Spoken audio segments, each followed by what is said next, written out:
बिस्मिल्लाहिर्रहमानिर्रहीम अस्सलाम वालेकुम। आई एम ख्वाजा मोहसिन इनाम। स्टूडेंट्स, इस लेक्चर में हम एक्सरसाइज 6.6 के बेसिक कंसेप्ट्स और कुछ प्रॉब्लम्स सॉल्व करेंगे। Let's start. स्टूडेंट्स, ये प्रॉब्लम डिस्कस करते हैं। A man deposits in a bank ₹8,000 in the first month, ₹16,000 in the second month and ₹32,000 in the third month and so on. Find the amount he will deposit in the 20th month. आसान अल्फाज में एक शख्स bank में first month में ₹8,000 जमा करवाता है, सेकेंड मंथ वो ₹16,000 जमा करवाता है, थर्ड मंथ वो ₹32,000 जमा करवाता है। इसी पैटर्न पर अगर वो चलता चला जाए तो 20th मंथ में वो कितनी अमाउंट बैंक में डिपॉजिट करवाएगा। स्टूडेंट्स, जरा देखें कि इन अमाउंट्स का आपस में क्या ताल्लुक बन रहा है, क्या पैटर्न डेवलप हो रहा है। शाबाश। 8,000 से 16,000 कैसे आता है? द आंसर इज 2 मल्टीप्लाई करने से। 16,000 से 32,000 2 मल्टीप्लाई करने से फोर्थ मंथ में वो कितनी अमाउंट जमा करवाएगा? The answer is 64,000। हम जरा इसे लिख कर देखते हैं। First month 8,000, then 16,000, then 32,000, then हम इसी पैटर्न पर आगे चले तो 64,000, और इसी पैटर्न पर आप चलते चले जाएं तो आपको पता चल जाएगा कि 20th मंथ में वो कितनी अमाउंट जमा करवाएगा। लेकिन हमें 20th टर्म तक जाना होगा। स्टूडेंट्स, अभी तो यहां पर 20th लिखा गया है। अगर यहां पर 200th मंथ लिख दिया जाए, यानी 200वें महीने में वो कितनी अमाउंट जमा करवाएगा, तो क्या हम इसी पैटर्न को कंटिन्यू करते रहेंगे? The answer is no. ये कोई मैथमेटिकल अप्रोच नहीं है। ये एक आम आदमी इस तरह से सोच सकता है, लेकिन मैथमेटिशियन इस तरह से प्रॉब्लम्स को टैकल नहीं करते। स्टूडेंट्स, हमें समझना होगा इस पैटर्न को और समझना होगा कि किस तरह से हम एक फॉर्मूला डेवलप कर सकते हैं इस प्रॉब्लम को सॉल्व करने के लिए। स्टूडेंट्स, वो कौन सा नंबर है जो मल्टीप्लाई करने से हम पिछली टर्म से अगली टर्म पर जा रहे हैं? The answer is 2। अब स्टूडेंट्स, ऐसा सीक्वेंस या ऐसा प्रोग्रेशन जो सेम नंबर मल्टीप्लाई करने से आगे बढ़े, ज्योमेट्रिक सीक्वेंस या ज्योमेट्रिक प्रोग्रेशन कहलाता है। आपको याद है अरिथमेटिक सीक्वेंस या अरिथमेटिक प्रोग्रेशन की डेफिनेशन क्या थी? जी, एक ऐसा सीक्वेंस या प्रोग्रेशन जो सेम नंबर ऐड करने से आगे बढ़े, अरिथमेटिक सीक्वेंस या अरिथमेटिक प्रोग्रेशन कहलाता है। स्टूडेंट्स, ये है ज्योमेट्रिक सीक्वेंस या ज्योमेट्रिक प्रोग्रेशन। इस तरह का एक सीक्वेंस मैं आपके लिए और लिखता हूं। फर्ज किया कि एक नंबर है 3, then 9, then 27, then 81, so on so forth. एक और एग्जांपल दे देता हूं आपको। 1, 1/2, 1/4, 1/8, 1/16, सो ऑन सो फोर्थ। स्टूडेंट्स, यहां पर क्या हो रहा है? कौन सा नंबर मल्टीप्लाई करने से हम आगे बढ़ रहे हैं? द आंसर इज 3 मल्टीप्लाई करने से हम आगे बढ़ रहे हैं। यहां पर जी 1/2 मल्टीप्लाई करने से हम आगे बढ़ रहे हैं। अरिथमेटिक सीक्वेंस या अरिथमेटिक प्रोग्रेशन में जो नेक्स्ट टर्म थी उसमें और पिछली टर्म में जो डिफरेंस था उसको हमने कहा था कॉमन डिफरेंस। यहां पर students, next term divided by previous term, इसको हम कहते हैं कॉमन रेशो, और ये रेशो फिक्स रहती है, इसीलिए इसे कहा जाता है कॉमन रेशो। आप 64,000 डिवाइडेड बाय 32,000 करें तब भी आंसर 2 आएगा। 32,000 डिवाइडेड बाय 16,000 करें तब भी आंसर 2 आएगा, एंड सो ऑन। यहां पर आप 81 डिवाइडेड बाय 27 करें या 27 डिवाइडेड बाय 9 या 9 डिवाइडेड बाय 3, आपका आंसर, आपकी रेशो जो है वो सेम रहेगी, जिसे हम कॉमन रेशो कहते हैं। स्टूडेंट्स, इसकी ज्योमेट्रिक सीक्वेंस की या ज्योमेट्रिक प्रोग्रेशन की प्रॉपर डेफिनेशन देखते हैं और बात आगे बढ़ाते हैं और देखते हैं कि हम इस प्रॉब्लम को किस तरह से सॉल्व कर सकते हैं। Geometric progression definition is a sequence written like this is a geometric sequence or geometric progression if quotient between an and an minus 1 is the same non-zero number for all n belongs to set of natural numbers and n greater than 1.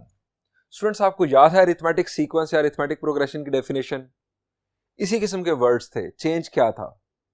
शाबाश जी, change यहां पर था, पहला change कि an minus an minus 1 is the same, वहां non zero की condition नहीं थी, the same number for all n belongs to set of natural number and n greater than 1। यानी अगर दो टर्म्स के दरमियान डिफरेंस सेम रहे पूरे सीक्वेंस के अंदर, तो ऐसा सीक्वेंस अरिथमेटिक सीक्वेंस या अरिथमेटिक प्रोग्रेशन कहलाता है। और अगर दो टर्म्स के दरमियान रेशो सेम रहे पूरे सीक्वेंस के अंदर, तो ऐसे सीक्वेंस को हम ज्योमेट्रिक सीक्वेंस या ज्योमेट्रिक प्रोग्रेशन कहते हैं। अब आते हैं इस बात की तरफ कि यहां पर सेम नॉन जीरो नंबर कहा जा रहा है। स्टूडेंट्स, ये जो रेशो है इसको हम कहते हैं कॉमन रेशो, क्योंकि ये पूरे सीक्वेंस में सेम रहती है, कॉमन रहती है। स्टूडेंट्स, ये वही नंबर है जिसको मल्टीप्लाई करने से हम अगली टर्म हासिल करते हैं। अब अगर ये जीरो हो जाए तो अगली टर्म क्या हो जाएगी? जीरो, फिर उससे अगली टर्म जीरो, फिर सारी टर्म्स जीरो ही आती चली जाएंगी। और फिर जीरो डिवाइडेड बाय जीरो, अगली टर्म डिवाइडेड बाय पिछली टर्म, आपके पास आंसर क्या होगा? जी, मैथ एरर होगा। इसलिए ये जो रेशो है ये जीरो नहीं होनी चाहिए। इस रेशो के नॉन जीरो होने का मतलब ये भी है कि ज्योमेट्रिक सीक्वेंस या ज्योमेट्रिक प्रोग्रेशन की कोई टर्म जीरो नहीं हो सकती। हम कुछ पॉइंट्स फर्दर ऐड कर लेते हैं।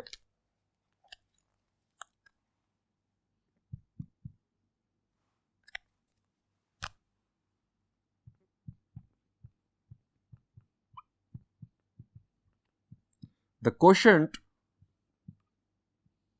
an over an minus 1 is called common ratio and is denoted by small r। Arithmetic sequence में कॉमन डिफरेंस को d से डिनोट किया गया, यहां पर कॉमन रेशो को r से डिनोट किया जा रहा है। नेक्स्ट स्टूडेंट्स, कॉमन रेशो एक क्वोशंट है। अब डिनोमिनेटर आप जानते हैं कि जीरो नहीं हो सकता। इसका मतलब है कि ये ज्योमेट्रिक सीक्वेंस की एक टर्म है। ज्योमेट्रिक सीक्वेंस की कोई टर्म जीरो नहीं हो सकती, क्योंकि अगर ज्योमेट्रिक सीक्वेंस की टर्म जीरो हो गई तो कॉमन रेशो अनडिफाइंड हो जाएगी। an, next point is an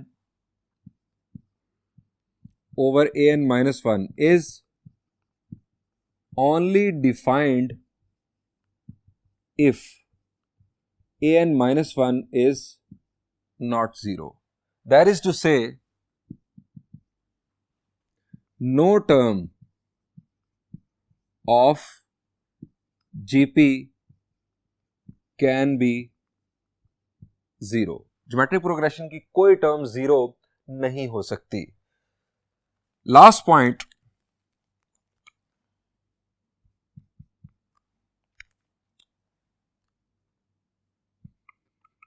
common ratio R can be any real number except zero। Students, discuss करते हैं nth टर्म और general term of geometric progression. Students, हम फर्स्ट करते हैं first term a1।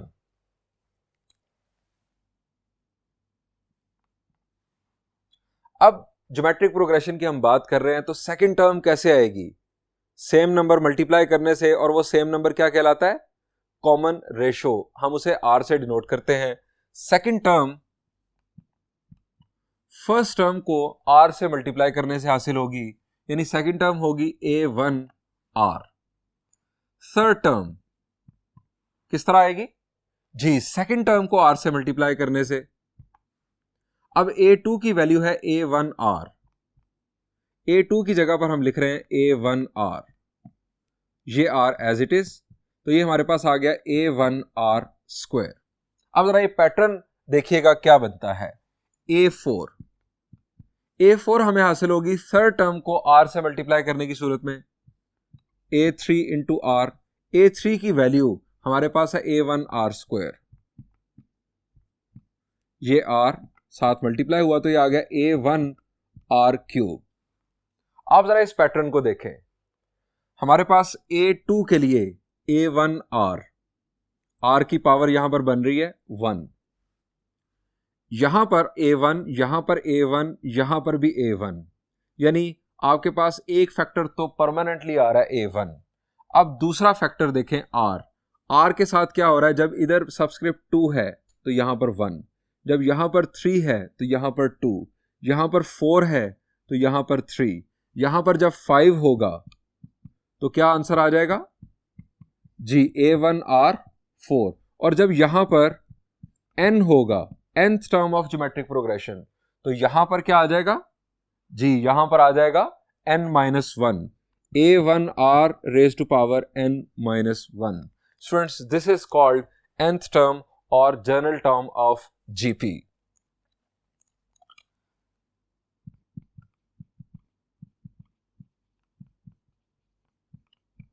nth term और general term of GP। Students, अगर आपके पास फर्स्ट टर्म मौजूद हो किसी ज्योमेट्रिक प्रोग्रेशन की, कॉमन रेशो मौजूद हो, तो आप इसकी बेस पर कोई भी नेक्स्ट टर्म मालूम कर सकते हैं उस ज्योमेट्रिक प्रोग्रेशन की। फर्ज करें कि जैसे हमने शुरू में एग्जांपल डिस्कस की वो उस शख्स वाली के जिसने first month 8,000, second month 16,000, third month 32,000 rupees bank में जमा करवाए, तो हमें वहां पर प्रॉब्लम गिवन था कि उसने 20th मंथ में कितने पैसे जमा करवाए होंगे। तो स्टूडेंट्स, अब हम उस मसले को हल कर सकते हैं। 20th मंथ यानी 20th हमें टर्म मालूम करनी है उस ज्योमेट्रिक सीक्वेंस की, A20, n की जगह पर आप 20 पुट कर दे। A1 फर्स्ट टर्म उस ज्योमेट्रिक सीक्वेंस की थी 8,000। कॉमन रेशो हर महीने वो पिछले महीने से डबल अमाउंट जमा करवाता था, कॉमन रेशो 2 और रेज टू पावर 20-1। स्टूडेंट्स, आप ये कैलकुलेशन परफॉर्म करके उस शख्स की 20th मंथ में डिपॉजिट होने वाली अमाउंट कैलकुलेट कर सकते हैं। स्टूडेंट्स, ज्योमेट्रिक प्रोग्रेशन के लिए ये जनरल टर्म बन गई। अब हम general form of the geometric progression भी लिख सकते हैं। General form of the geometric progression,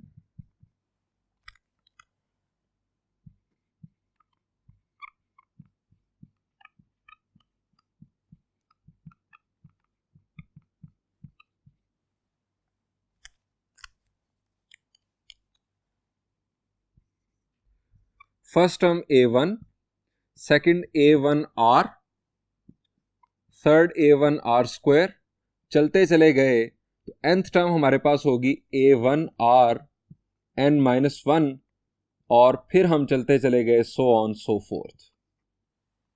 ये मैंने इनफाइनाइट ज्योमेट्रिक प्रोग्रेशन आपके सामने शो किया जिसमें nth टर्म हमारे पास ये मौजूद है। स्टूडेंट्स, अब हम देखते हैं ज्योमेट्रिक प्रोग्रेशन या ज्योमेट्रिक सीक्वेंस की कुछ प्रॉपर्टीज जो आपके काम आएंगी MCQs के लिए, और इनमें से बाज प्रॉपर्टीज हम प्रूफ भी करेंगे एक्सरसाइज 6.6 के अंदर।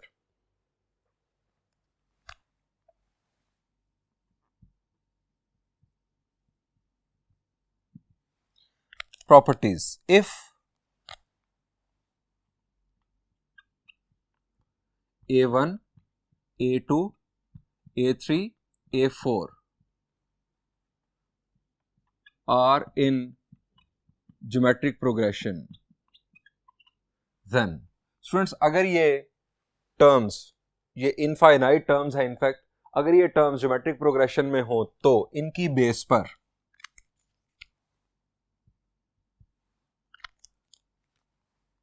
इन टर्म्स का नॉन जीरो स्केलर मल्टीपल यानी KA1, KA2, KA3, KA4 so on so forth will be a geometric progression provided that K must not be 0। यानी अगर आप किसी ज्योमेट्रिक प्रोग्रेशन को एक नंबर से मल्टीप्लाई कर दें तो जो नया सीक्वेंस होगा वो भी ज्योमेट्रिक सीक्वेंस या ज्योमेट्रिक प्रोग्रेशन ही होगा। नंबर 2, किसी ज्योमेट्रिक सीक्वेंस का रेसिप्रोकल सीक्वेंस भी ज्योमेट्रिक सीक्वेंस होगा। हम लिख सकते हैं 1 over A1, 1 over A2, 1 over A3, 1 over A4 will be a geometric progression. Number 3.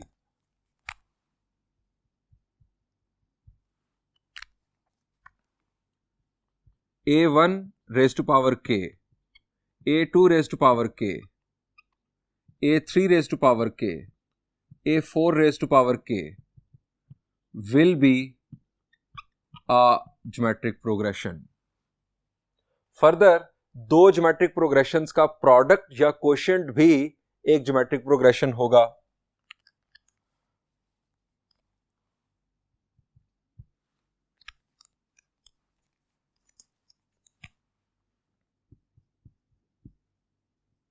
Product और quotient of two GPs will be a geometric progression. Number 5. Some difference of two GPs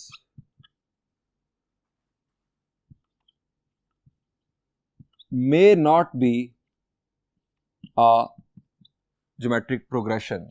यानी दो geometric progressions की corresponding terms को अगर आप add या subtract करें तो जो तीसरा सीक्वेंस बनेगा वो हो सकता है ज्योमेट्रिक प्रोग्रेशन हो और हो सकता है ना हो, यानी ये कंफर्म बात नहीं है।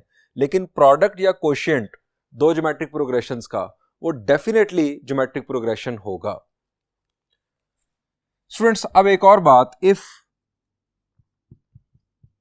A, B, C, D are in geometric progression, अगर फर्ज करें ये चार टर्म्स ज्योमेट्रिक प्रोग्रेशन में हैं तो इनकी बेस पर देन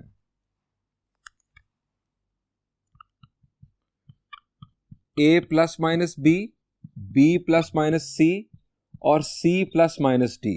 स्टूडेंट्स, ये जो तीन टर्म्स बनेंगी ये भी ज्योमेट्रिक प्रोग्रेशन में होंगी, और ये इनफैक्ट तीन नहीं है, प्लस के साथ तीन और फिर माइनस के साथ तीन। ये प्लस वाली तीन टर्म्स भी ज्योमेट्रिक प्रोग्रेशन में होंगी और माइनस वाली तीन टर्म्स भी ज्योमेट्रिक प्रोग्रेशन में होंगी। Will be in geometric progression.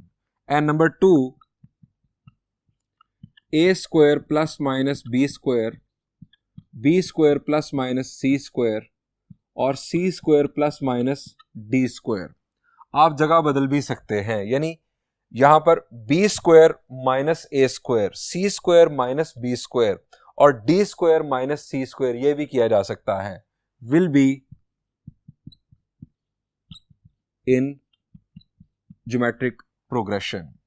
Students, इनमें से बाज प्रॉपर्टीज का प्रूफ हम एक्सरसाइज 6.6 के अंदर करेंगे। बढ़ते हैं एक्सरसाइज 6.6 के प्रॉब्लम्स की जानिब।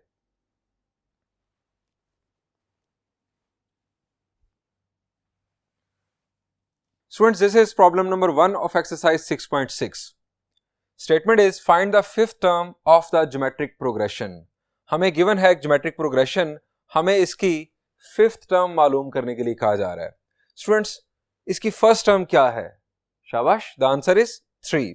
और इसकी common ratio क्या बन रही है? Common ratio का basic concept, अगली term divided by पिछली term, 12 divided by 6, the answer is 2. या 6 डिवाइडेड बाय 3 भी आंसर है 2। इसकी कॉमन रेशियो है 2 और हमें फिफ्थ टर्म मालूम करना है। हम यह लिखेंगे here A is equal to 3। A से मुराद फर्स्ट टर्म, आप इसे A1 भी लिख सकते हैं। R is equal to 6 divided by 3 is 3।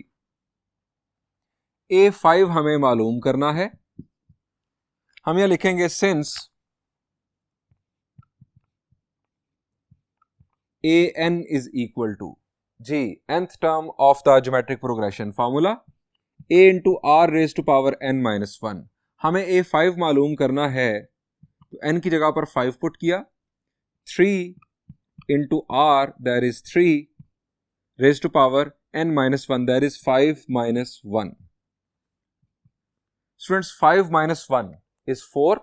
3 raised to power 4 क्या होता है? शाबाश. 3 ones are 3, 3 threes are 9, 9 threes are 27, 27 threes are 81. 3 raised to power 4 is 81. तो ये हमारे पास बन गया 3 into 81. So A5 is 3 ones are 3, 3 8s are 24. That is 243. Students, आप समझ गए हैं कि आप इस फार्मूला को यूज करते हुए इस ज्योमेट्रिक प्रोग्रेशन की कोई भी टर्म मालूम कर सकते हैं बआसानी. बढ़ते हैं नेक्स्ट प्रॉब्लम की जानिब. Students, this is problem number 2. Statement is find the 11th term of the sequence. हमें सीक्वेंस की फर्स्ट टर्म, सेकंड टर्म और थर्ड टर्म गिवन है और हमें 11th टर्म फाइंड आउट करने के लिए कहा जा रहा है. स्टूडेंट्स, यहां पर यह नहीं कहा गया कि ये ज्योमेट्रिक सीक्वेंस है. हाँ, एक्सरसाइज 6.6 की वजह से बाद स्टूडेंट्स के ज़हन में फौरन आएगा कि चूंकि टॉपिक चल रहा है ज्योमेट्रिक सीक्वेंस का तो ये ज्योमेट्रिक सीक्वेंस ही होगा. लेकिन मेरा सवाल आपसे ये है कि एग्जाम्स में अगर आपको ये प्रॉब्लम आएगा सॉल्व करने के लिए और वहां नहीं लिखा होगा कि ज्योमेट्रिक सीक्वेंस है, तो आप किस तरह से इस प्रॉब्लम को टैकल करेंगे? ये हो सकता है अरिथमेटिक सीक्वेंस ही हो. तो स्टूडेंट्स, बेस्ट वे ये है कि आप खुद जज करें कि ये किस टाइप का सीक्वेंस है. अब जज करने का तरीकेकार क्या है? अरिथमेटिक सीक्वेंस के लिए आप दो टर्म्स के दरमियान डिफरेंस देखें. अगर वो डिफरेंस पूरे सीक्वेंस में सेम रहे तो वो अरिथमेटिक सीक्वेंस होगा. और ज्योमेट्रिक सीक्वेंस की जजमेंट के लिए आप क्या करेंगे कि दो टर्म्स के दरमियान रेशो देखेंगे. पूरे सीक्वेंस में अगर वो रेशो सेम रहे, कॉमन रहे, तो वो ज्योमेट्रिक सीक्वेंस होगा. अब थर्ड टर्म को सेकंड टर्म से डिवाइड करके देखें क्या आता है. 4 over 1 plus एओटा को जब हम 2 से डिवाइड करेंगे स्टूडेंट्स तो हमें हासिल होगा 2 over 1 plus aorta. 2 2s are 4 हो जाएगा और हमें ये हासिल होगा. ये हमारी आ गई रेशो. अब आप यहां पर रेशो मालूम करके देखें. Second term divided by first term, again हमारे पास 2 over 1 plus एओटा. रेशो इन दो टर्म्स की और इन दो टर्म्स की सेम है. इसका मतलब है कि ये ज्योमेट्रिक सीक्वेंस है. हमें इस ज्योमेट्रिक सीक्वेंस की 11th टर्म मालूम करनी है. फर्स्ट टर्म हमारे पास मौजूद, कॉमन रेशो भी हमारे पास मौजूद. सो स्टार्ट करते हैं सॉल्यूशन.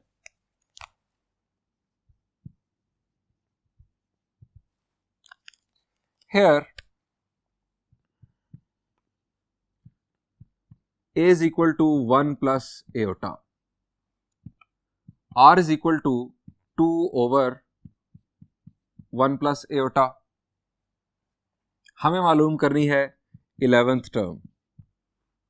हम यहां लिखेंगे since an is equal to a into r raised to power n minus 1. इसमें वैल्यूज पुट करते हैं.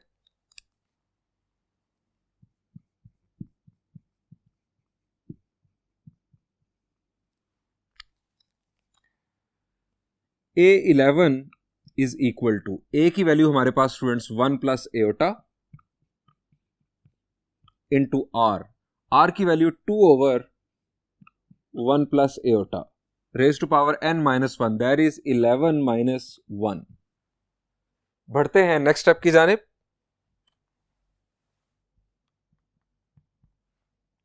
One plus aorta, 11 minus 1 is 10. तो 2 की पावर भी 10 और डिनोमिनेटर में 1 प्लस एओटा, इसकी पावर भी 10. स्टूडेंट्स, अब आपके ज़हन में आएगा कि चूंकि बेसिस सेम है, इसकी पावर 1 है, ये पावर 1 नीचे जाकर सब्ट्रैक्ट हो जाएगी. 10 minus 1 9. तो 1 प्लस एओटा होल पावर 9 को हम फर्दर सिंप्लीफाई कैसे करेंगे? ये अगेन एक प्रॉब्लम होगा. लेकिन पावर 10 को हम सिंप्लीफाई कर सकते हैं. किस तरह से जरा देखिए. A11 is equal to 1 plus aorta. 2 raised to power 10 को आप एज इट इज लिख दें. 1 plus एओटा का स्क्वायर. अब पावर 10 बनाने के लिए मैं यहां पावर क्या लिखूं? शाबाश, पावर्स आपस में मल्टीप्लाई होती हैं. सो यहां पर लिखा जाएगा 5. 5 2s are 10. अब 1 plus एओटा का स्क्वायर अगर हम ओपन कर लेंगे तो ये एक सिंपल मोनोमियल होगा, सिंगल टर्म होगी, जिसको हम पावर 5 दे लेंगे। सो नेक्स्ट हम देखते हैं A11, नेक्स्ट स्टेप इनफैक्ट 1 plus iota 2 raise to power 10। अब a plus b whole square, a square plus b square plus 2ab raise to power 5। अब स्टूडेंट्स एयोटा स्क्वायर क्या होता है? शाबाश, एयोटा स्क्वायर इज -1, -1 प्लस 1 हो जाएगा फारिग, और 2 एयोटा रेज टू पावर आ जाएगा 5। ये हमें फायदा हुआ स्क्वायर लेने का। 2 रेज टू पावर 10, और यहां पर 1 प्लस एयोटा स्क्वायर, ये eliminate 2 iota raise to power 5 because iota square is -1। 1 plus iota 2 raise to power 10 divided by 2 raise to power 5 into iota raise to power 5। अब simplification further, A11 1 plus iota 2 raise to power 10 minus 5। Basis same, power ऊपर जाके subtract हो गई denominator में। Iota raise to power 5 students क्या होता है? शाबाश जी, एयोटा की हायर पावर्स को सिंप्लीफाई करने का तरीका चैप्टर 4 में हमने पढ़ा था। क्या है जी? पावर जो है उसको 4 से डिवाइड कर दें, जो रिमाइंडर आएगा वो एयोटा की पावर होगी। एयोटा रेज टू पावर 5 को आप लिख सकते हैं iota raise to power 4 into iota raise to power 1। The answer is yes. Iota raise to power 4 ये होता है 1, चूंकि एयोटा स्क्वायर -1, दोबारा स्क्वायर लें तो एयोटा रेज टू पावर 4 हो जाएगा 1। एयोटा रेज टू पावर 4 1, तो साथ रह गया एयोटा। तो iota raise to power 5 students आ गया हमारे पास एयोटा। यहां से भी इसका हमें जो पावर है वो मालूम हो रहा है कि जो रिमाइंडर होगा वो पावर हो जाएगी। फर्दर स्टेप 1 प्लस एयोटा, ये 2 raise to power 5 into 1 plus iota, और डिनोमिनेटर में हमारे पास एयोटा। अब स्टूडेंट्स डिनोमिनेटर में एयोटा नहीं होना चाहिए, सिंप्लीफिकेशन नहीं मानी जाती है। हमें यहां से डिनोमिनेटर में से एयोटा को हटाना है। क्या करें जी? हम इसके कॉन्जुगेट से भी मल्टीप्लाई डिवाइड कर सकते हैं, या सिंपल एयोटा से भी मल्टीप्लाई डिवाइड किया जा सकता है। जब हम एयोटा से मल्टीप्लाई करेंगे डिनोमिनेटर में तो एयोटा स्क्वायर बन जाएगा -1। सो मैं एयोटा से ही मल्टीप्लाई और डिवाइड कर देता हूं। आप माइनस एयोटा से भी कर सकते हैं। A11 2 raise to power 5 1 plus iota over, ये मैंने एयोटा से मल्टीप्लाई किया और डिनोमिनेटर में भी मल्टीप्लाई कर दिया। 2 रेज टू पावर 5 स्टूडेंट्स होता है 32। अब इसको हम लिख लेते हैं, और एयोटा मल्टीप्लाई हुआ तो aorta plus iota square, denominator में एयोटा स्क्वायर। एयोटा स्क्वायर होता है -1। A11 ये एयोटा स्क्वायर -1, ये बन गया -32 इंटू एयोटा -1, ये एयोटा स्क्वायर -1। दोबारा आप इसका हवाला दे दें। अब स्टूडेंट्स आप माइनस से अगर मल्टीप्लाई कर दें तो फर्दर आप इसे इस तरह से लिख सकते हैं 32 into 1 minus aorta. So students इस एक्सरसाइज का प्रॉब्लम नंबर 3 और प्रॉब्लम नंबर 4 आप होमवर्क में खुद सॉल्व कीजिएगा, आपकी अच्छी प्रैक्टिस होगी। Thank you and Allah Hafiz.